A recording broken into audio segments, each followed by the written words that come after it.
Hello friends. So இன்றைக்கி நம்ம என்ன பார்க்க போகிறோம் அப்படின்னு கேட்டிங்கன்னா, நம்ம பட்டனில் வந்துட்டு மோஸ்ட்டாக எல்லாமே கவர் பண்ணியிருக்கோம். ஸோ பேலன்ஸ் என்ன இருக்குது அப்படின்னு பார்த்தீங்கன்னா, நம்மளுக்கு இந்த ஃப்ளோட்டிங் ஆக்ஷன் பட்டன் அப்படின்னு ஒன்று இருக்குது. ஸோ இந்த இமேஜ் பட்டன் அப்படின்னு ஒன்று இருக்குது. ஸோ இந்த ரெண்டு பட்டன் தான் நம்ம இன்றைக்கி வீடியோவில் பார்க்க போகிறோம். ஸோ ஃபர்ஸ்ட் நம்ம இமேஜ் பட்டன் எடுத்துக்கலாம். ஸோ இமேஜ் பட்டன் அப்படிங்கிறது என்னென்னு பார்த்தீங்கன்னா, நம்ம நார்மல் பட்டனுக்கும் இமேஜ் பட்டனுக்கும் பெருசாக எந்த டிஃப்ரென்ஸ் கிடையாது. ஸோ என்ன ஒரே டிஃப்ரென்ஸ் அப்படின்னு பார்த்தீங்கன்னா, நம்ம பட்டனில் வந்துட்டு டெக்ஸ்ட் பிளேஸ் பண்ணியிருப்போம். ஸோ இமேஜ் பட்டனில் இன்ஸ்டெட் ஆஃப் டெக்ஸ்ட் வந்து நம்ம இமேஜ் வந்து பிளேஸ் பண்ண போகிறோம்.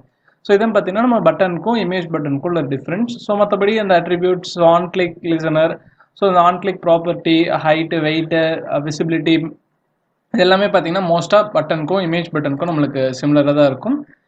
ஸோ இந்த இமேஜ் பட்டன் வந்து எங்கே யூஸ் பண்ணுவோம் அப்படின்னு கேட்டிங்கன்னா, ஸோ இப்போ நம்ம எக்ஸாம்பிள் பார்த்தீங்கன்னா ஒரு சில ஆட்ஸ் எல்லாம் பார்த்தீங்கன்னா நம்மளுக்கு கீழே பாட்டமில் இருக்கிற ஆட்ஸ்லாம் பார்த்தீங்கன்னா ஒரு பாக்ஸ் மாதிரி இருக்கும். ஸோ ஒரு பட்டன் மாதிரி இருக்கும். ஸோ அந்த பட்டனுக்குள்ளே இமேஜ் பிளேஸ் பண்ணியிருப்பாங்க. ஸோ அந்த நம்ம பட்டன் ப்ரெஸ் பண்ணும்போது பார்த்தீங்கன்னா நம்மளுக்கு ஒரு பர்டிகுலர் யூஆர்எல் வந்துட்டு நம்மளுக்கு லோட் ஆகும். ஸோ அந்த இடத்துலலாம் பார்த்தீங்கன்னா நம்ம இன்ஸ்டெட் ஆஃப் டெக்ஸ்ட் பிளேஸ் பண்ணுற மாதிரிலாம் இமேஜ் பிளேஸ் பண்ணி அந்த பட்டன் வந்து நம்மளுக்கு பிளேஸ் பண்ணியிருப்பாங்க. ஸோ அந்த இமேஜை கிளிக் பண்ணும்போது நம்மளுக்கு சம் பர்டிகுலர் லிங்க்குள்ள உள்ள வந்து ஓப்பன் ஆகிற மாதிரி இருக்கும். ஸோ அந்த கேசஸில் தான் வந்து நம்மளுக்கு இந்த இமேஜ் பட்டன் யூஸ் பண்ணியிருப்பாங்க. ஸோ இதை ட்ராக் அண்ட் ட்ராப் பண்ணும்போதே நம்மளுக்கு அந்த இமேஜ் ஓப்பன் ஆயிரும். ஸோ எந்த இமேஜ் பிளேஸ் பண்ணோம் அப்படிங்கிற மாதிரி கேட்பாங்க.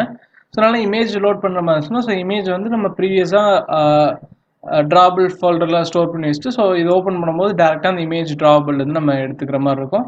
ஸோ இப்போ நான் எக்ஸாம்பிளுக்கு பார்த்தீங்கன்னா சாம்பிளுக்கு ஏதோ ஒரு இமேஜ் வந்து நான் கொடுக்குறேன். ஸோ ஐசி லான்ச்சர் இமேஜ் கூட கொடுக்கலாம். ஸோ அந்த ஐசி லான்ச்சர் கொடுக்கும்போது ஸோ அதோட ஆக்சுவல் வித் அண்ட் ஹைட் எடுத்துக்கும். ஸோ அது நம்ம பட்டனுக்கு ஏற்ற மாதிரி நம்ம அந்த இது சேஞ்ச் பண்ணிக்கலாம். ஸோ பட்டன் வந்து நார்மலாக இந்த ஷேப்பில் தான் இருக்கணும் இல்லை. ஸோ எந்த ஷேப்பில் வேணாலும் நம்ம அந்த பட்டன் வந்து ப்ளேஸ் பண்ணிக்கலாம். ஸோ பை டிஃபால்ட்டாக இமேஜோட ஹைட்டு வெயிட்டுக்கு ஏற்ற மாதிரி இருக்கும். ஹைட்டு அந்த வித்துக்கு ஏற்ற மாதிரி இருக்கும். ஸோ நம்ம நார்மல் பட்டன் மாதிரி வைக்கணும்னாலும் நம்ம அதோட ஹைட்டோ வெயிட்டோ அது சேஞ்ச் பண்ணிவிட்டு நம்ம நார்மல் பட்டனாக வச்சுக்கலாம்.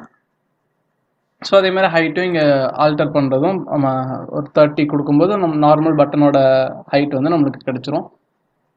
40. ஸோ இமேஜ் வந்து இங்கே அந்த இமேஜ் நம்மளுக்கு ஃபிட் ஆகாதங்காட்டி நம்மளுக்கு அந்த இமேஜ் வந்து சென்டரில் மட்டும் இருக்குது. ஸோ அதே வந்து இமேஜில் ப்ராப்பர்ட்டிஸ்லாம் சேஞ்ச் பண்ணிக்கலாம். ஸோ நம்ம இமேஜ் இந்த பட்டனுக்கு ஏற்ற மாதிரி நம்ம அந்த இமேஜ் வந்து ரெடி பண்ணணும். ஸோ ஒன்ஸ் அந்த இமேஜ் வந்து ரெடி பண்ணிட்டோம் அப்படின்னு கேட்டிங்கன்னா ஸோ அந்த இமேஜ் ஃபுல்லாக அந்த பட்டன் ஃபுல்லாக கவர் ஆகாமல் நம்மளுக்கு அந்த இமேஜ் கிடைக்கும். ஸோ இப்போ பார்த்தீங்கன்னா பேக்ரவுண்டில் அந்த பட்டன் அப்படிங்கிற மாதிரி தான் நம்மளுக்கு டிஸ்பிளே இருக்குது. ஸோ அந்த பட்டனில் நம்மளுக்கு அந்த மேலே வந்து இமேஜ் பிளேஸ் ஆகிருக்கு. ஸோ இப்போ நான் இதுலேருந்து இமேஜ் அந்த சோர்ஸ் கம்பேர்ட்லேருந்து இமேஜ் ரிமூவ் பண்ணிட்டேன்னா எனக்கு எந்த இமேஜும் இருக்காது. நார்மல் பட்டன் எப்படி இருக்குமோ ஸோ வித்தவுட் டெக்ஸ்ட் பட்டன் எப்படி இருக்குமோ ஸோ அதே ப்ராப்பர்ட்டி தான் நம்மளுக்கு இந்த பட்டனுக்கு வரும். ஸோ மற்றபடி இந்த ஆன் கிளிக்கு இது எல்லாமே சிமிலராக தான் இருக்கும். ஸோ எக்ஸப்ட் இந்த இமேஜ் மட்டும் நம்ம இங்கே ஆட் பண்ணிக்கலாம். ஸோ இமேஜ் வேணால் இதில் போய்ட்டு நம்ம செலக்ட் பண்ணிக்கலாம் இங்கே இமேஜ். ஸோ இந்த இமேஜ் ஆட் பண்ணிட்டு நம்ம ஆஸ் யூஸ்வல் எப்படி யூஸ் பண்ணுவோமோ ஸோ அதே மாதிரி நம்மளுக்கு ஐடி க்ரியேட் பண்ணிட்டு ஸோ அந்த பட்டன் ஆன் கிளிக் லிசனர் எழுதுறது அப்படி எல்லாமே பண்ணிக்கலாம். ஸோ அந்த இமேஜ் பட்டன் அப்படிங்கிறது இருக்குது. ஸோ நம்ம லாஸ்ட் டைம் பார்த்த அந்த சிந்தட்டிக் யூஸ் பண்ணி தான் நம்ம எகெயின் பண்ண போகிறோம். ஸோ ஆல்ரெடி இந்த synthetic dot main activity dot main அப்படிங்கிறது இருக்குது. ஸோ இதில் வந்துட்டு சேம் நம்ம அந்த இமேஜ் ஐடி யூஸ் பண்ணி நம்ம எடுத்துக்கலாம். ஸோ இமேஜ் பட்டன் அப்படின்னு இருக்கும், ஐடி கொடுத்துருக்கோம். So image button dot so first இது இந்த இமேஜ் பட்டன் ஐடி லோட் ஆகிருக்கு, சம்டைம்ஸ் எடுத்துக்கும். ஸோ அதனால் ஃபர்ஸ்ட்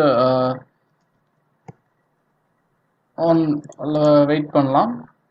ஸோ இந்த இமேஜ் பட்டன் பி கேப்ஸில் இருக்குது. ஸோ இந்த இமேஜ் பட்டன் டாட் நம்மளுக்கு ஃபங்க்ஷன்ஸ்லாம் வந்துச்சு. ஸோ இதில் என்னென்ன ஃபங்க்ஷன்ஸ் இருக்குது அப்படின்னு பார்த்தீங்கன்னா ஸோ அந்த இமேஜெல்லாம் நம்ம ப்ரோக்ராம் ஸ்டார்டிங்லேயே XML ஃபைல்லே கொடுக்கணும் அப்படின்ட்டு இல்லை. ஸோ நம்ம அந்த இமேஜ் வந்து ரன் டைமில் கூட அந்த செட் இமேஜ் ரிசோர்ஸில் இமேஜோட ஐடியோ அந்த இல்லை URI வந்து இருந்துச்சுன்னா ஸோ ரன் டைமில் வைக்கணும் அந்த பட்டனுக்கு. ஸோ டிபெண்ட்ஸ் அந்த யூசர் பேஸ் பண்ணி நம்ம அந்த இமேஜ் கொடுக்குறோம். ஸோ அந்த யூசரோட இமேஜ் வந்து டேட்டா பேஸில் ஸ்டோர் பண்ணி வச்சுருக்கோம். ஸோ அதோட URI இருக்குது அப்படின்னு கேட்டிங்கன்னா ஸோ அந்த URI வந்து செட் இமேஜ் URIல அந்த யூசருக்கு ஏற்ற மாதிரி நம்ம இந்த இமேஜ் அந்த பட்டனோட இமேஜ் வந்து நம்ம சேஞ்ச் பண்ணிக்கலாம். ஸோ இது எல்லாமே பார்த்தீங்கன்னா அதோட ப்ராப்பர்ட்டிஸ் இருக்கும். அதில் செட் ஆன் கிளிக் லிசனர் அப்படிங்கிறது நம்மளுக்கு கொடுத்துருப்பாங்க. So set on click listener normal பட்டனுக்கு எப்படி யூஸ் பண்ணுவோமோ அதே மாதிரி நம்ம இங்கே யூஸ் பண்ணிக்கலாம். ஸோ நான் எக்ஸாம்பிளுக்கு ஒரு டோஸ்ட் மட்டும் போடுறேன். ஸோ டோஸ்ட் டாட் மேக் டெக்ஸ்ட்டில் வந்துட்டு ஸோ நம்ம இந்த பட்டன் நார்மல் பட்டன் எப்படி கிளிக் பண்ணால் அந்த டோஸ்ட் மெசேஜ் டிஸ்பிளே ஆகுமோ ஸோ அதே மாதிரி தான் நம்மளுக்கு இந்த இமேஜ் பட்டனுக்கும் டோஸ்ட் டிஸ்பிளே ஆகும். அப்புறம் இமேஜ்